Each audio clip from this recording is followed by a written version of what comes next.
ಪಿತೃವನ್ನೇ ಮನೆಯಿಂದ ಹೊರಗೆ ಹಾಕಿರ್ತಕ್ಕಂತಹ ಒಂದು ವಿಚಿತ್ರ ಘಟನೆ ಇಲ್ಲಿದೆ. ಭಾಸ್ಕರ್ ಪೂಜಾರಿ ಅವರ ಮನೆಗೆ ಹೋಗ್ತಾ ಇದ್ದೇನೆ. ನಮ್ಮ ಮುಂದ್ಗಡೆ ಹೋಗ್ತಾ ಇರೋದು ಭಾಸ್ಕರ್ ಪೂಜಾರಿ, ಅವರನ್ನು ಹಿಂಬಾಲಿಸ್ತಾ ಇದ್ದೇನೆ. ಜಾಗ ಭಾಸ್ಕರ್ ಪೂಜಾರಿ ಕುಟುಂಬದ ಜಾಗದಲ್ಲಿ ಇಟ್ಕೊಂಡಿದ್ದೇನೆ. ನನಗೆ ಮನೆಯಲ್ಲಿ ತೊಂದರೆ ಆಗ್ತಿತ್ತು, ನಾನು ಊಟಕ್ಕೆ ಸರಿ ಇಲ್ಲ, ಅವ್ರು ಹಾಕಿ ಇಡ್ತಾ ಇದ್ದಾರೆ.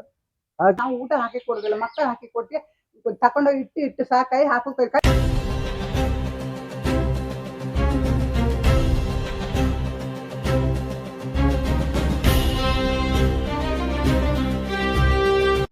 ನಮಸ್ತೆ, ಮೀಡಿಯಾ ಫೋಕಸ್ ವೀಕ್ಷಕ ಮಿತ್ರರಿಗೆ ಸ್ವಾಗತ. ನಾನು ಶ್ರೀಪತಿ ಹೆಗಡೆ ಹಕ್ಲಾಡಿ. ಪಿತೃವಾಕ್ಯ ಪರಿಪಾಲನೆಗಾಗಿ ರಾಮ ವನವಾಸಿಯಾದ. ವನವಾಸಕ್ಕೆ ಯಾಕೆ ಹೋಗ್ಬೇಕು, ನಾನು ಹೋಗೋದಿಲ್ಲ ಅಂತ ಹೇಳಿ ದಶರಥನ ರಾಮ ಪ್ರಶ್ನಿಸಲಿಲ್ಲ. ಅರಣ್ಯದಲ್ಲಿ ಅನುಭವಿಸಿರುವ ಸಂಕಷ್ಟಗಳು ಅನೇಕ. ಆ ಪತ್ನಿಯನ್ನು ಕಳ್ಕೊಳ್ಬೇಕಾಯ್ತು, ಯುದ್ಧ ಮಾಡಬೇಕಾಯ್ತು. ಎಂತ ಸಂದಿಗ್ಧ ಪರಿಸ್ಥಿತಿ ಬಂದ್ರು ರಾಮ ತನ್ನ ಪಿತೃಗಳನ್ನ ದೂಷಿಸಲಿಲ್ಲ. ಹಾಗೆ ಶ್ರವಣಕುಮಾರ ವಯಸ್ಸಾದ ತನ್ನ ತಂದೆ ತಾಯಿಗಳನ್ನ ತಕ್ಕಡೆಯಲ್ಲಿಟ್ಟು ತೀರ್ಥಯಾತ್ರೆಗೆ ಹೋಗ್ತಾರೆ. ಅದು ಆ ಕಾಲ. ಪಿತೃವಾಕ್ಯ ಪರಿಪಾಲನೆಗಾಗಿ ಕಟಿಬದ್ಧರಾಗಿದ್ದರು. ಸ್ನೇಹಿತರೆ, ನಾನಿವತ್ತು ಅಂತಹದ್ದೇ ಒಂದು ಕಥೆಯನ್ನ ನಿಮ್ಮ ಮುಂದೆ ಹೇಳಲಿಕ್ಕೆ ಬರ್ತಾ ಇದ್ದೀನಿ. ಆದ್ರೆ ಇಲ್ಲಿ ಪಿತೃವಾಕ್ಯ ಪರಿಪಾಲನೆ ಮಾಡುವ ಮಕ್ಕಳಿಲ್ಲ. ಆದರೆ ಪಿತೃವನ್ನೇ ಮನೆಯಿಂದ ಹೊರಗೆ ಹಾಕಿರ್ತಕ್ಕಂತಹ ಒಂದು ವಿಚಿತ್ರ ಘಟನೆ ಇಲ್ಲಿದೆ. ಇವತ್ತು ತಂದೆ ತಾಯಿಗಳನ್ನ ರಸ್ತೆ ಮೇಲೆ ಬಿಟ್ಟು ಹೋಗೋದು, ಆರೋಗ್ಯ ಸರಿ ಇಲ್ಲದ ತಾಯಿಯನ್ನ ಎಲ್ಲೋ ಅನಾಥವಾಗಿ ಬಿಟ್ಟು ಹೋಗೋದು, ಈ ಅನಾಥಾಶ್ರಮಗಳಿಗೆ ಸೇರಿಸ್ತಕ್ಕಂಥದ್ದು ಇವತ್ತು ನಾಗರಿಕ ಪ್ರಪಂಚದಲ್ಲಿ ಹೆಚ್ಚುತ್ತಾ ಇದೆ. ಸ್ನೇಹಿತರೆ, ಅಂಥದ್ದೇ ಒಂದು ಸಣ್ಣ ಕಥೆ ಇದು. ಸಾಧಾರಣ ಒಂದು 73-74 ವರ್ಷದ ಭಾಸ್ಕರ ಪೂಜಾರಿ ಅಂತ ಹೇಳೋರು ಹಟ್ಟಿ ಕುದುರಿರ್ತಕ್ಕಂಥ ಪ್ರದೇಶದಲ್ಲಿದ್ದಾರೆ.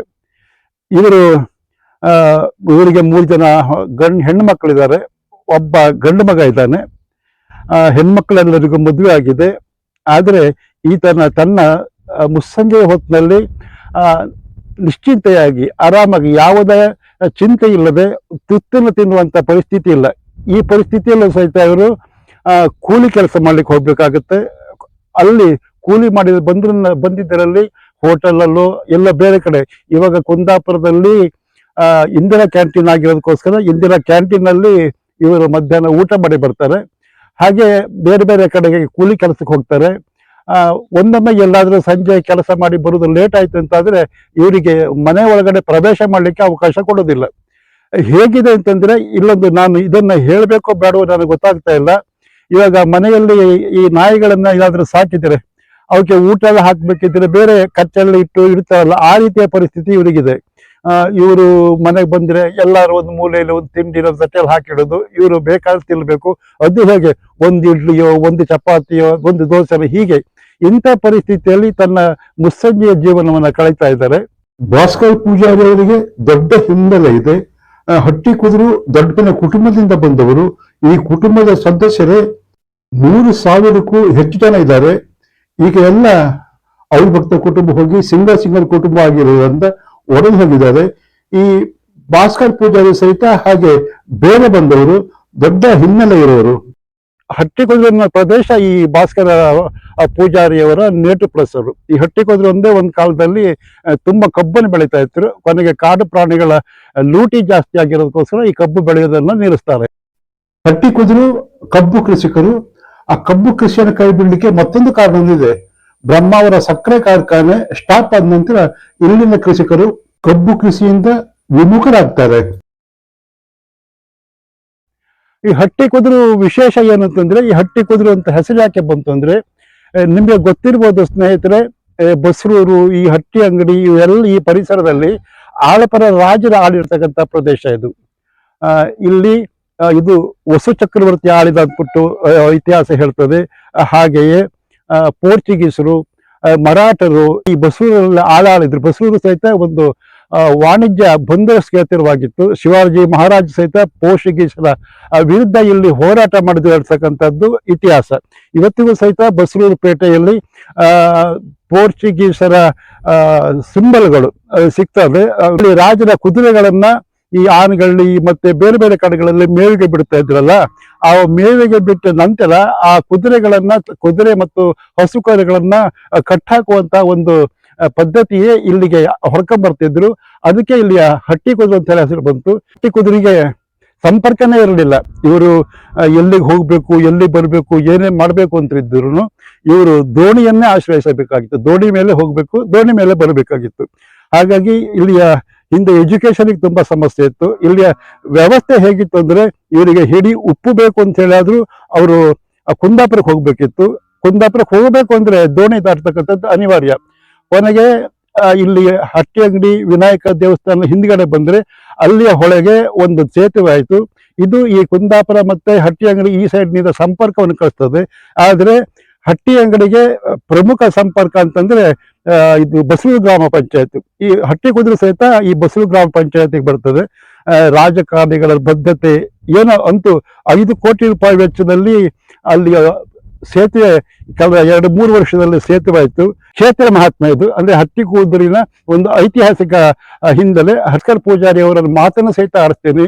ಜೊತೆಗೆ ಭಾಸ್ಕರ್ ಪೂಜಾರಿ ಅವರ ಮನೆ ಮತ್ತೆ ಅವರ ಸಂಸಾರ, ಕುಟುಂಬ ಎಲ್ಲದನ್ನು ಪರಿಚಯ ಮಾಡಿಸ್ತೇನೆ. ಆಗಿರೋ ಸಮಸ್ಯೆಯನ್ನ ಅಧಿಕಾರಿಗಳ ಗಮನಕ್ಕೆ ತಗೊಂಡ್ಬಂದಿದ್ದಾರೆ, ಲೆಟರ್ ಬರೆದಿದ್ದಾರೆ.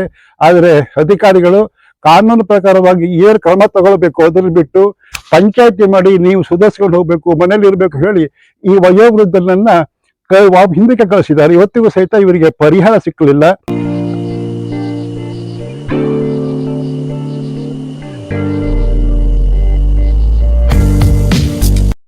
ಸ್ನೇಹಿತರೆ, ನಾನು ಇವಾಗ ಭಾಸ್ಕರ್ ಪೂಜಾರಿ ಅವ್ರ ಮನೆಗೆ ಹೋಗ್ತಾ ಇದ್ದೇನೆ. ನಮ್ಮ ಮುಂದ್ಗಡೆ ಹೋಗ್ತಾ ಇರೋದು ಭಾಸ್ಕರ್ ಪೂಜಾರಿ.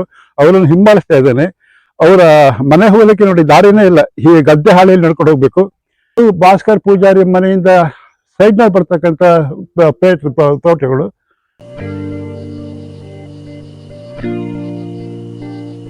ಇದು ಅವರದ್ದು ಹಟ್ಟಿ.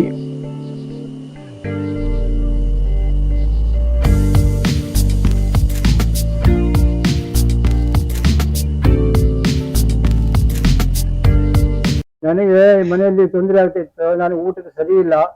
ಅವ್ರು ಹಾಕಿ ಇಡ್ತಾ ಇದ್ದಾರೆ.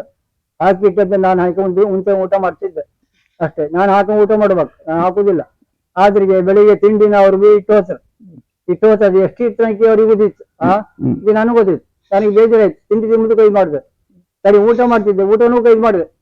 ಸರಿ ನಾನು ವಯಸ್ಸಾಯ್ತು. ನಾನು ಬಿದ್ದರೆ ಕಾಂಬರ್ಲಿಲ್ಲ ಅಲ್ಲ, ಯಾರು ಕಾಂತರ?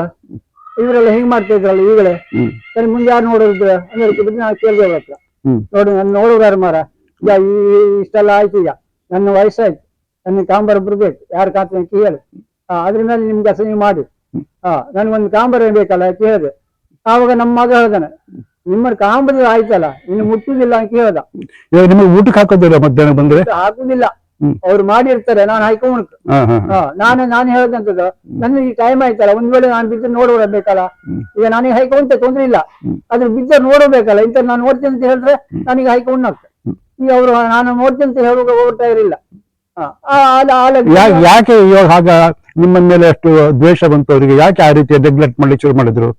ಯಾಕೆ ಅವ್ರನ್ನ ಕೇಳ್ಬೇಕು, ಯಾಕೆ ನೆಗ್ಲೆಕ್ಟ್ ಮಾಡ್ತಾನೆ ಬಿಟ್ಟು. ಈಗ ನಾನು ಇಷ್ಟೆಲ್ಲ ಮಾಡ್ಕೊಂಡು ಬೇರೆಯವರಿಗೋಸ್ಕರ ಮಾಡೋದಲ್ಲ, ನನ್ನ ಮಕ್ಕಳಿಗೆ ನಾ ಮಾಡಿದ್ದು. ಅದಕ್ಕೆ ನಾನು ಬೇರೆ ಹೊಯ್ಕವ್ರು ಬೇರೆ ಹೊಯ್ಕೆ ಅನ್ಸಿಲ್ಲ. ನಾನು ನನ್ನ ಹೆಂಡತಿನ ಕರ್ಕ ಬಂದಿಲ್ಲ ಹಾಕೊಂಡಿದ್ದೆ. ಆದ್ರೆ ನನ್ನ ಮಕ್ಕಳಿಗೆ ನೀನು ಹೆಂಡತಿನ ಕರ್ಕೊಂಡಿಕ್ಕೆ ನಾವು ಅಲ್ಲಿಗೆ ಹೇಳ್ದಮಲ್ಲ. ಆದ ರೀತಿಯಲ್ಲಿ ಇಲ್ಲಿ ಕಾರ್ಯಕ್ರಮ ಎಲ್ಲ ಆಗ್ತಾ ಇರುತ್ತೆ. ಆದ್ರೂ ಅಲ್ಲಿಗೂ ಸಹ ಒಳಗಡೆ ಊಟ ಮಾಡ್ತಾ ಇರ್ತಾರೆ. ನಾನಿಲ್ಲಿ ಹೊರಗಡೆ ಬ್ರೆಡ್ ತಿಂತ ಇರ್ತೆ, ಬ್ರೆಡ್ ತಿಂತ ನೀರು ಕುಡಿತಾ ಇರ್ತೆ. ಇವಾಗ ಅವರು ಒಳಗಡೆ ಊಟ ಮಾಡ್ತಾ ಇದ್ದು ಇನ್ನೊಂದು ಊಟಕ್ಕೆ ಕರೋದಿಲ್ಲ ಒಳಗಡೆ. ನಾನು ಬ್ರೆಡ್ ತಿಂತ ಇರ್ತೆ, ಬ್ರೆಡ್ ಬಂದು ತಿಂತ ಇರ್ತೆ, ನೀರ್ ಬಾಟ್ಲಿ ಇಟ್ಕೊಂಡಿರ್ತೆ. ಆವಾಗ ಇತ್ತಲ್ಲಿ ಒಂದು ಆ ಮಗು ಇತ್ತು, ನನ್ನ ಮೊಮ್ಮಗಳಿದ್ದಾಳೆ, ಮಗಳು ಬೇಡ, ಮೊಮ್ಮಗಳು ಸಹ ಈ ತಾತ ಊಟ ಮಾಡಿ ಹೇಳಿ ಬೇಜಲ್ಲ ನಂಗೆ. ನನಗೆ ಅದೆಲ್ಲ ಹೇಳ್ತೀನಿ. ಇವಾಗ ಮನೆಯವರು ನಿಮ್ಗೆ ಊಟಕ್ಕೆ ಕರೆಯುದಿಲ್ಲ ಹೇಳ್ತೀರಲ್ಲ, ಭಾಗ ತೆಗೆದಿಲ್ಲ, ಆವಾಗ ಏನ್ ಮಾಡ್ತೀರಾ ನೀವು? ಹೊರಗಡೆ ಮಾಡ್ಕೊಳ್ಳೋದು, ಮತ್ತೆಂತ ಇಲ್ಲ. ಹೊರಗಡೆ ಎಲ್ಲಿ ಮಾಡ್ಕೊಳ್ತೀವಿ? ಇಲ್ಲ, ಈಗ ಸಿಟ್ಔಟ್ ಅಲ್ಲಿ, ಹೊರಗಡೆ ಸಿಟ್ಔಟ್ ಅಲ್ಲಿ ನನ್ನ ಬಟ್ಟೆ ಪೂರ ಹೊರಗಡೆ ಇತ್ತು. ನನ್ನ ಬಟ್ಟೆ ಹೊರಗಡೆ ಜಾಗಿಲ್ಲ. ನಿತ್ಯ ಇದೆಯಲ್ಲ ಹೇಗೆ ಈ ಸ್ನಾನ ಮಾಡ್ಲಿಕ್ಕೆ ಇದಕ್ಕೆಲ್ಲ ಏನ್ ಮಾಡ್ತೀರಿ? ಸ್ನಾನ ಮಾಡ್ಬೇಕು, ನಾ ಬೆಳಿಗ್ಗೆ ಎದ್ದು ಒಳಗಡೆ ಮಲ್ಕೊಂತೆ. ಈಗ ಒಂದ್ ದಿವಸ ನಾ ಹೊರಗೆ ಮಲ್ಕೊಂಡ ಹೊರಗಡೆ ಸ್ನಾನ ಮಾಡ್ತೆ. ದೇವರಿಗೆ ಕಮ್ಯುನಿಕೆ ಜಪ ಮಾಡ್ತೆ. ಕಡೆಗೆ ನಾನು ಒಳಗೆ ಮಲ್ಕೊಂತಿಲ್ಲ. ನಾನು 3 ಗಂಟೆಗೆ ಹೇಳ್ತೆ. 3 ಗಂಟೆಗೆ ಎದ್ದಮ್ಮ ಸ್ನಾನ ಮಾಡ್ಕೊಂಡು ನನ್ನ ಕಷ್ಟ ಪರಿಹರಿಸಂತೆ ದೇವ್ರ ಹತ್ರ. ನೀವು ಹಿಂದೆ ಏನ್ ಮಾಡ್ತಿದ್ರಿ, ಇವಾಗ ಏನ್ ಕೆಲಸ ಮಾಡ್ತೀರಿ? ಏನು ಕಲ್ಲು ಕಟ್ತಿದ್ರಿ, ಮರ ಕಟ್ತಿದ್ದಿ ಅಂತ ಹೇಳ್ತಿದ್ರಲ್ಲ? ಹೌದು, ಹಿಂದೆ ನಾನೀಗ ಮೊದ್ಲು ನಮ್ಮ ಸಂಸಾರ ಈಗ ನಡೆಸಬೇಕಿದ್ರೆ ಸಣ್ಣ ಮನೆ ಕಟ್ತಿದ್ರೆ ನಾನೀಗ 17 ಮರ ಕಟ್ತಿದ್ದೆ. 17 ತೆಂಗಿನ ಮರನ 3 ಸಲ ತಿಳಿತಿದ್ದೆ. ಈಗ ಇಲ್ಲೇ ಇದರಲ್ಲೇ 9 ಮರ, ಮತ್ತೆ ಶಾಲಿಬೆಟ್ಟಲ್ಲಿ ಒಂದು 3 ಮರ, ಮತ್ತೆ ಆಚೆಗೆ ನಮ್ಮ ಮರ ಹತ್ತಿದ್ದೆ ಅಂತ ಕಾಯಿ ಕೊಯ್ಲಿಕ್ಕೆ ಅಥವಾ ಕಳ್ಳು ಇಡಿಸ್ಲಿಕ್ಕೆ? 3 ಸಲ 17 ಮರನ ಬೆಳಿಗ್ಗೆ ಸಾಯಂಕಾಲ ಮಧ್ಯಾಹ್ನ 3 ಸಲ ತಿಳಿತಿದ್ದೆ. 35 ಲೀಟರ್ ಕಳ್ಳು ಮಾಡ್ತಾ ಇದ್ದೆ. ಅಷ್ಟು ಕಳ್ಳು ಮಾಡ್ಕೊಂಡು ನಮ್ಮ ಕಷ್ಟ ಸುಖ ನಾವು ಮಾಡ್ತಾ ಇತ್ತು. ಆದ್ರೂ ಸುರುಳಿಗೆ ಹೋಗಿ ಒಂದು ಚಾ ಕುಡಿದಿಲ್ಲ. ಆದ್ರೆ ನಮ್ಮ ಮಕ್ಕಳನ್ನ ಸರಿ ಇಡ್ಕಂತ. ಇವಾಗ ನೀವು ಅಲ್ಲಿ ಕುಂದಾಪುರಕ್ಕೆ ಹೋಗಿ ಇಂದಿರಾ ಕ್ಯಾಂಟೀನ್ ಅಲ್ಲಿ ಯಾಕೆ ಊಟಕ್ಕೆ ಹೋಗ್ತೀರಿ? ಅಲ್ಲಿಗೆ ಒಂದು 10 ರೂಪಾಯಿ ಸಿಗುತ್ತೆ ಊಟ. ಇಲ್ಲಿ ಆದ್ರೆ 60 ರೂಪಾಯಿ ಕೊಡ್ಬೇಕು. ನನಗೆ ಈಗ ಒಂದು ಕಾರ್ಡ್ ಮಾಡ್ಕೊಂಡಿದ್ದೀನಿ ನಾನು. ಗೌರ್ಮೆಂಟ್ ಬಸ್ ಅಲ್ಲಿ ಹೋದ್ರೆ ಅಲ್ಲಿ 9 ರೂಪಾಯಿ ತಗೊಂತಾರೆ. ಹಿರಿಯ ನಾಗರಿಕ ಕಂಜೂಷನ್. ಹೌದು, 9 ರೂಪಾಯಿ. ಆ 9 ರೂಪಾಯಿ ಹೋಗ್ತಾ ಬರ್ತಾ 9 ರೂಪಾಯಿ, 18 ರೂಪಾಯಿ, ಅಲ್ಲಿ 10 ರೂಪಾಯಿ. ಇಲ್ಲಿ ಗೌರ್ಮೆಂಟ್ ಬಸ್ ಬರ್ತದೆ ಅಲ್ಲಿ? ಹೌದು, ಬಸೂರಿ ಬರುತ್ತೆ. ಬಸೂರಿಗೆ ಹೋಗ್ತೀರಿ? ಬಸೂರಿ ಬರುತ್ತೆ. ಬಸೂರಿ ಬಂದು ಬಸೂರಿಂದ ಹೋಗುದು, ಅಲ್ಲಿ ಊಟ ಮಾಡಿ ಬರುತ್ತೆ. ಬರುವಾಗ ಅಲ್ಲಿ ಚಪಾತಿ ಇರುತ್ತೆ, ಅದನ್ನೇ ಪಾರ್ಸಲ್ ಮಾಡ್ಕೊಂತೆ ನಾನು ರಾತ್ರಿಗೆ. ರಾತ್ರಿಗೆ ಅಂತ ಮತ್ತೆ ಇಲ್ಲಿ ತನಕ ತಿಂತೆ. ಇವಾಗ ಏನೆಲ್ಲ ಕೆಲಸ ಮಾಡ್ತೀರಿ ನೀವು? ಈಗ ಯಾರು ಕಾಯಿ ಸೊಳು ಕೊಪ್ಪಳ ಹೋಗುದು, ಯಾರ ಮರನ್ ಕಟ್ಟಿ ಮಾಡೋ ಕೊಪ್ಪಳ ಹೋಗುದು ಅಷ್ಟೇ. ಮತ್ತೆ ಈಗ 1-1.5 ತಿಂಗಳ ಮೇಲೆ ಆಯ್ತು ನಾನು ಎಲ್ಲಿ ಕೆಲ್ಸಕ್ಕೆ ಹೋಗಿಲ್ಲ. ಇದೊಂದು ಪಂಚಾಯತಿ ಆದ್ಮೇಲೆ ನಾವ್ ಯಾವ್ದು ಕೆಲ್ಸಕ್ಕೆ ಹೋಗಿಲ್ಲ. ಮತ್ತೆ ಹೇಗೆ ಮನೇಲೆ ಇರುತ್ತಿದ್ರ? ಮನೇಲೆ ಇಲ್ಲೇ ಇರುವುದು, ಊಟಕ್ಕೆ ಹೋಗುದು, ಇಲ್ಲೇ ಬಂದು ಮಲ್ಕೊಳ್ಳುದು, ಊಟಕ್ಕೆ ಹೋಗುದು ಅಷ್ಟೇ. ಇವಾಗ ನಿಮ್ಗೆ ಏನ್ ಪರಿಹಾರ ಆಗ್ಬೇಕು, ಏನಾಗ್ಬೇಕು ಅಂತ ಇಷ್ಟಪಡ್ತೀರಾ ನೀವು? ನೋಡಿ, ನಮ್ಮ 18-20 ವರ್ಷದಿಂದ ನನಗೆ ಇವರು ಕಂಡಿದ್ದಷ್ಟೊಳಗೆ ಇತ್ತು. ಆದ್ರಿಗೆ ನಾನು ನೋಡಿದ್ರೆ ನೋಡ್ಲಿಲ್ಲ. ನೋಡಿದ್ರೆ ನಿಮ್ ಹುಟ್ಟುದಿಲ್ಲ ಅಂತ ಹೇಳಿದ್ರು. ಅದಕ್ಕೆ ಮಗ ಹೇಳ್ದ ಬಿಡಿ. ಆದ್ರೆ ಮಗಳಿದ್ರು, ಮಕ್ಕಳು 3 ಜನ ಇದ್ರು. ಹೇಳಕ್ಕಿತ್ತು, ಇಲ್ಲ ಮಾರಿ ಸುಮ್ನೆ ಕಾಂಗ್ರೆಸ್ ಹೇಳ್ಬೇಡ, ನನ್ ಪಪ್ಪ ನಾವು ಕಾತೋ ಅಂತ ಹೇಳಕ್ಕಿತ್ತು. ಯಾರು ಹೇಳಿಲ್ಲ. ಅದೇ ವಿಷಯದಲ್ಲಿ ಇತ್ತಿಲ್ಲ ನಾನು ಗಟ್ಟಿ ಹಿಡ್ಕೊಂಡೆ. ಇವ್ರು ಹೀಗೆ ಮಾಡ್ತಾ ಇದ್ದಾರೆ ನಮ್ ಕಥೆ ಏನಂತ. ಹಾಗೆ ಇಷ್ಟಿನ ಬರೀ ನಂಗೆ ಹೀಗಾಯ್ತು, ಮುಂದಾರಿ ಹಂಗೆ ಅಂತ. ಹೀಗೆ ಇವ್ರ ಜೊತೆಗಿದ್ದಾನೆ, ಹೀಗೆ ಸಾವುದಕ್ಕಿಂತ ನಾನು ಬೇರೆ ಇರ್ತೀನಿ ಅಂತ. ನಾನು ಬೇರೆ ಇರ್ತೀನಿ, ನನಗೆ ಇದರಲ್ಲಿ ರೂಮ್ ಕೊಡಿ. ಎಲ್ಲಿ ರೂಮ್ ಕೊಡ್ಬೇಕು? ಬೇರೆ ಇರ್ತೀನಿ, ಮನೆಯಲ್ಲೇ ಒಂದು ರೂಮ್ ಕೊಡಿ. ಅದು ಎಷ್ಟೇ ರೂಮ್ ಕೊಡಿ, ಅದರಲ್ಲಿ ನಾನು ಎಷ್ಟೇ ಮಾಡ್ಕೊಂತೀನಿ. ನೀವೇ ಮಾಡ್ಕೊಡ್ತೀನಿ? ನಾನೇ ಮಾಡ್ಕೊಂತೀನಿ. ಸತ್ತು ನಾನೇ ಸಾಯ್ತೀನಿ, ತೊಂದ್ರೆ ಇಲ್ಲ. ಈಗ ನಿಮ್ ಜೊತೆಗಿದ್ದೆ ನಾನು ಸತ್ತು ನಮ್ಗೆ ಬೇಜಾರಾಗ್ತದೆ. ನನಗೆ ಇಷ್ಟಿನ ಕಾಣಲಿಲ್ಲಲ್ಲ, ನಿಮ್ಗೆ ತಾಮದ್ ಬೇಡ. ಹಾಗೆ ನಿಮ್ಗೆ ಬೇರೆ ಒಂದು ವ್ಯವಸ್ಥೆ ಮಾಡಿಕೊಡ್ಬೇಕು ಉಳ್ಕೊಳ್ಳಿಕ್ಕೆ, ಮತ್ತೆ ನಿಮ್ಮನ್ನ ಚೆನ್ನಾಗಿ ನೋಡ್ಕೋಬೇಕು, ಅಷ್ಟೇ ಅಲ್ವಾ? ಅಷ್ಟೇ ಅಲ್ಲ? ನನ್ನ ಸಮಸ್ಯೆ ಸಾಲ್ವ್ ಆಗ್ಬೇಕು ಅಂತಿದ್ರೆ ನನಗೆ ಒಂದು ಅಲ್ಲಿ ಉಳ್ಕೊಳ್ಳಿಕ್ಕೆ ಒಂದು ವ್ಯವಸ್ಥೆ ಮಾಡಿಕೊಡ್ಬೇಕು. ಮತ್ತೆ ಅವರ ಅನ್ಹೆಲ್ತ್ ಆಗ್ಬೇಕಿದ್ರೆ, ಆರೋಗ್ಯ ಹಾಳಾಗ್ತಾ ಇರಬೇಕಿದ್ರೆ, ಇವಾಗ ಸರಿಯಾದ ಸಮಯದಲ್ಲಿ ಊಟ ಇಲ್ಲದೆ ಇರೋದು, ಇಂಥ ಕಾರಣಕ್ಕೋಸ್ಕರ ಆರೋಗ್ಯ ಸರಿ ಇಲ್ಲ. ಮುಂದೊಮ್ಮೆ ನಾಳೆ ನಾನು ಯಾರಾದ್ರೂ ಹೆಚ್ಚು ಕಡಿಮೆ ಆದ್ರೆ, ಆರೋಗ್ಯ ಸರಿ ಇಲ್ಲದಿದ್ರೆ ನನ್ನನ್ನು ನೋಡಿಕೊಳ್ಳೋದು ಯಾರು ಹೇಳ್ತಕ್ಕಂಥ ಸಮಸ್ಯೆ ಸಹಿತ ಇದೆ. ಅದಕ್ಕೆ ನನ್ನ ಮುಂದ್ಗಡೆನೆ ಅವ್ರ ಹೆಂಡತಿ ಮತ್ತು ಮಗಳು ಇದ್ದಾರೆ. ಅವ್ರ ಹೆಂಡತಿ ಏನ್ ಹೇಳ್ತಾರೆ ಅವ್ರ ಹತ್ರ ಈ ಪ್ರಶ್ನೆಯನ್ನ ಕೇಳುವ. ಊಟ ಹಾಕಿ ಕೊಡುದಿಲ್ಲ, ಮಕ್ಕಳು ಹಾಕಿ ಕೊಟ್ಟೆ ತಕೊಂಡೋಗಿ ಇಟ್ಟು ಸಾಕಾಯಿ ಹಾಕೋಕೆ ಕಡಿ ಅವರೇ ಹೈಕ ಊಟ ಮಾಡೋ ಶುರು ಮಾಡ್ರ. ಮೊನ್ನೆ ಉಡುಪಿಗೆ ಹೋದಲ್ಲಿ ಊಟಕ್ಕೆ ಹಾಕಿ ಕೊಡಿ ಇವತ್ತಂದಿರ. ಮಗಳು ಬಂದು ಬಟ್ಲೆಲ್ಲ ತೊಳೆದ ಇಟ್ಟಿದ್ದಾಳೆ. ಅವ್ರು ಬೇರೆ ಬಟ್ಲು ಕಟ್ಟಿ ಎಲ್ಲ ಬೇರೆ ಇಟ್ಟಿರ, ನಾವು ಮುಟ್ಟಕ್ಕಿಲ್ಲ ಅದನ್ನ. ಕಡಿಕ ತೊಳೆದ ಇಟ್ಟಿದ್ದಕ್ಕೆ ಮತ್ತೆ ಪುನಃ ನೀರು ತುಂಬಿಸಿ ಇಟ್ಟಿರ. ಮತ್ತೆ ಅದ್ರ ಮೇಲೆ ನಾವು ಊಟ ಹಾಕಿ ಕೊಡಕ್ ಹೋಗ್ಲಿಲ್ಲ. ಯಾರು ನಾನು ಹಾಕಿ ಕೊಡೋದಿಲ್ಲ ಅಂತ ಐತಿ, ನಾನೇ ಒಳಗೆ ಹಾಕದಂದ. ಹೊಡಿತೀಯನ ಮುಂದ್ ಬಂದ್ರ ತೆಗ್ದು ದೂಡು ಹೋದ. ಅವ್ನ ಮೈ ಮೇಲೆ ಮದುವೆ ಹೊರಿರು ದೂಡಕ್ಕೂ ಇಲ್ಲ ಬೀಳ್ಸುರು. ಕಡಿಕೆ ಜನ ಹೆಣ್ ಕೈ ಕಟ್ಕೋ ಹಿಡ್ಕಂತ ಹೆಂಗಸರೆಲ್ಲ ಇದ್ದೀರಲ್ಲಿ ಕಡೆ ಅದ್ರ ಮೇಲೆ ಅವ್ರ ಬಟ್ಟಿ ನಾವು ತಗೋತೀವಿ.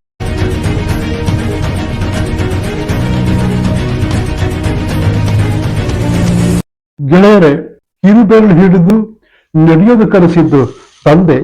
ಅದೇ ತಂದೆ ಸಂಧ್ಯಾ ಸಮಯದಲ್ಲಿ ಮಕ್ಕಳ ಆಶ್ರಯದ ಕೈ ಇಲ್ಲ ಅಂದ್ರೆ ಹಿರಿಯ ಜೀವಿಯ ಹೃದಯ ಅದು ಎಷ್ಟು ವೇದನೆಯಿಂದ ಬಡ್ಕೊಂಡಿರ್ಬಹುದ್ರಿ.